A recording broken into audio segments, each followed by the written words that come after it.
A renowned individual once said that karate is not just about self-defense, but also provides motivation and courage to face life's challenges and strive for greater achievements.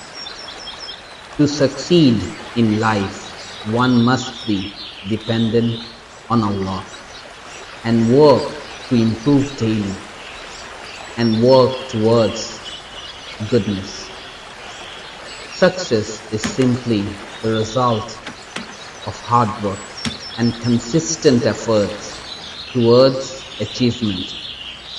Through continuous effort and perseverance, you will grow and reach your full potential.